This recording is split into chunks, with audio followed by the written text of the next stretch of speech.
Good evening. Good evening.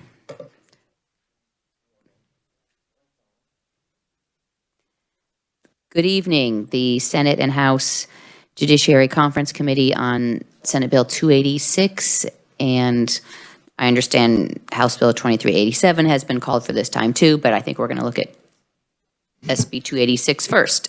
Sounds good. So we did the agree to disagree, and we now have the not yet passed out, but we do have ready to now pass out the tentative agreement of the committee. It's dated March 29th, but we mean March In legislative 31st. days, it's still March 29th. Yes, please, thank you. So this is, as we have discussed, it includes the amendment to new section 1, which is the interference with the conduct of a hospital. We changed the definition slightly regarding the use of restraint. It must be use of restraint with the intent to prevent such employee from freely moving to a different location or to provide care for another person. And we added that so that you could, as either the patient or a patient advocate, would be able to restrain a hospital employee, if necessary, from doing things that would not be with the patient's consent. So that was an agreement that we reached on Monday as part of our work here in conference committee. That was a change proposed by the Senate that the House reduced to writing, and the House made that counter offer at the request of the Senate. And then I'll ask the reviser to cover the rest, starting at page 8 is the next change that's part of the agreement.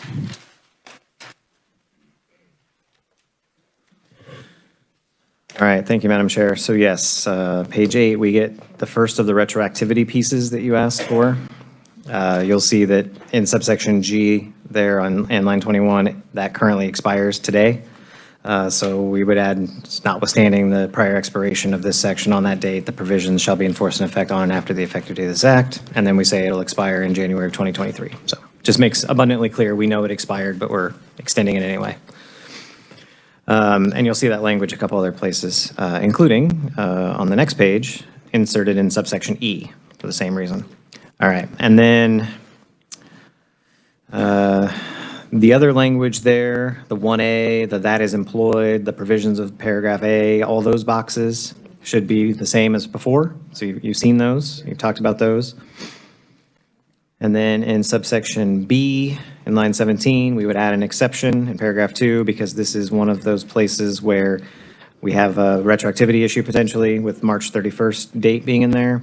So we would add that the provisions of this section shall apply to such claims accruing on or after March 30th, 2022 and prior to the effective date of this act. So that would cover the gap as best we can with language that says it shall apply to those claims. And then in the next box, we would add the B2 that says the provisions of A1 up above, amended by this act, apply to claims for damages that arise out of blah, blah, blah, between the effective date of this act and January 20th related to COVID-19 public health emergency. So that's the one that goes with the new subsection A1 up above. So I think that was in the prior balloon as well, if I'm not mistaken. So just saying it's essentially only prospective, right? That's the provision that was in your prior balloon that says this is a prospective amendment to subsection A1 with the expanded liability and the provisions related to that. Then in line 34, we have the insert there in subsection B, the same one that we talked about earlier, notwithstanding the expiration, it's in force and effect.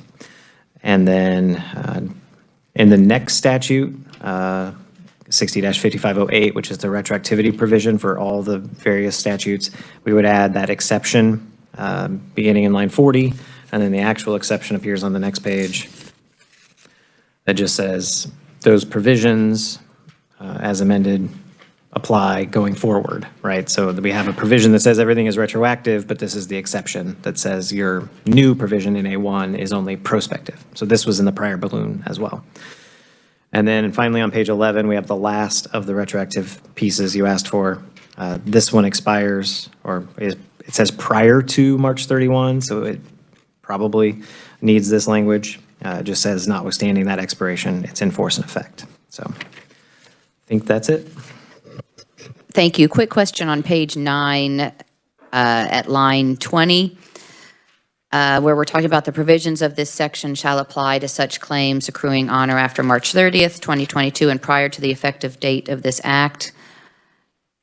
That doesn't extend the act in perpetuity with that language in that paragraph where it is, because we still have on line 20 the January 20th, 2023 date, right? Madam Chair, that's correct. We wrote it as it applies to the claims accruing on or after that date and prior to the effective date. So if that effective date is tomorrow or, some other date, that's the stopping point. And then the provision you just referenced, January 20th of 2023, would control to also be the end date. Thank you. Committee questions for the revisor? Other comments or questions?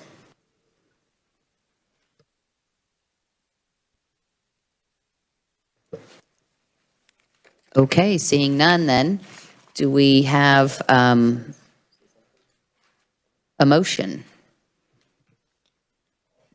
Madam Chair, for one, the House, at least two of the three of us agree with this offer and are willing to accept. I think this was a counter offer back or whatever it is. We're in agreement with the language. Certainly want to thank the revisers for their work on this. It was not easy coming up with what we came up with, and they worked really hard to get us some language to review and discuss, and so I appreciate that. Yes, thank you. And this is the tentative agreement, so it's technically, I guess, agreed upon by both of us and I guess submitted by both of us at the same time, I think. So. Works for me. Yeah. So then I guess, do we have a motion to agree or do we need an agree? I think we just need you to direct the revisers to prepare a conference committee report and then we can sign them. Yes. I will ask the revisor to prepare the conference committee report and we will get signatures. And with that, on Senate Bill 286, want to thank the committee for the hard work that we have done for 4 days. It's been a lot of back and forth and a lot of want to thank the House for the work that they did on the bill that they presented to the Senate, and appreciate them coming our way and making the tentative agreement and the changes that were made to the bill as it was presented to the Senate. So with that, then, I guess we can turn it over to House Bill 2387. Good, thank you, Madam Chair.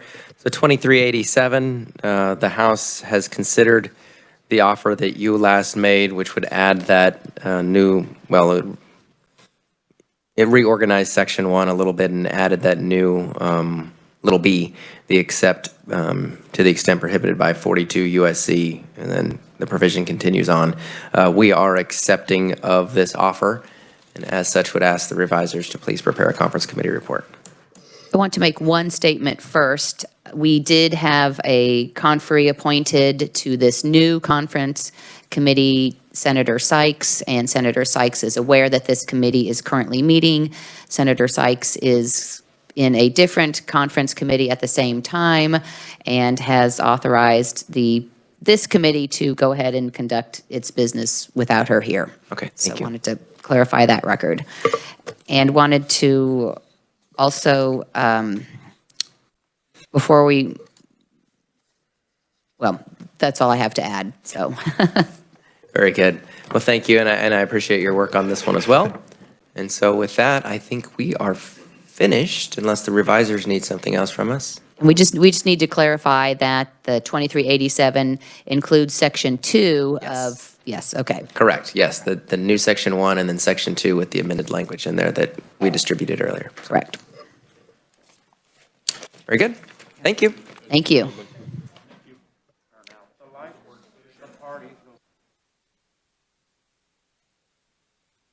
We are adjourned.